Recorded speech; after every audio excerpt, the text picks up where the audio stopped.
Hey guys, Helen Hart-Smith here from the Heart of the Witch's Path YouTube channel, coming to you with another video response from the 2016 YouTube Pagan Challenge. This is for week 29, and this week's question is, do you use crystals? Why and how?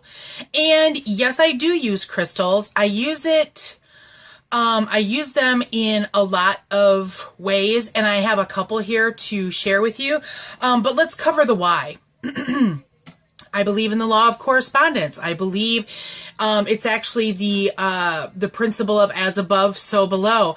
I think that the use of correspondences in your spell work and in your ritual work can help you bring about that which you are seeking to do.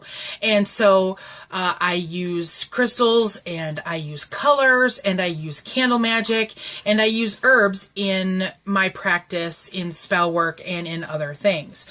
So the couple of examples that I gathered quickly while preparing to record this video is, aside from spell work, I use crystals like this one. This is a large shard that I purchased at like a flea market type place situation.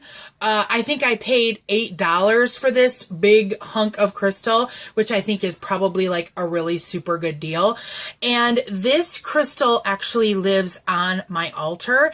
And what I do with this is every Litha during my coven's Litha ritual, we have a portion of the ritual where we take stones and we charge them with the power of the sun, because that is when the sun is at its height in power for the year.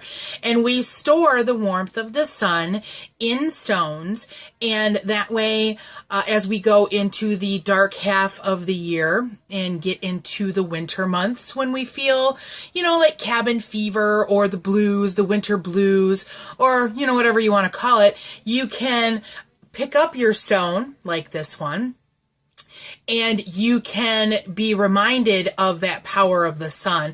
And you can also be reminded of that cyclical nature that is the turning of the wheel, and know that the sun will return to the earth, and the earth will once again stir and awaken. And so that's what I use this particular stone for. Now, another example that I grabbed quickly is I use stones and crystals in my bead making. This happens to be one of my Sabbat necklaces. And I did a blog post on these that I will try to remember to post a link for. This happens to be my Astara necklace, and on this necklace, again, using the correspondences for that Sabbat, it is made from red jasper, and it is made from, I'm trying to remember off the top of my head because I didn't look. It's a red jasper, and it's a green jasper or aventurine type stone. And so I have a necklace like this, in case you haven't seen that blog post. Kathy and I, this has been years ago, we made Sabbat necklaces where we looked up the stones and colors and symbols, a dragon, as you can see here.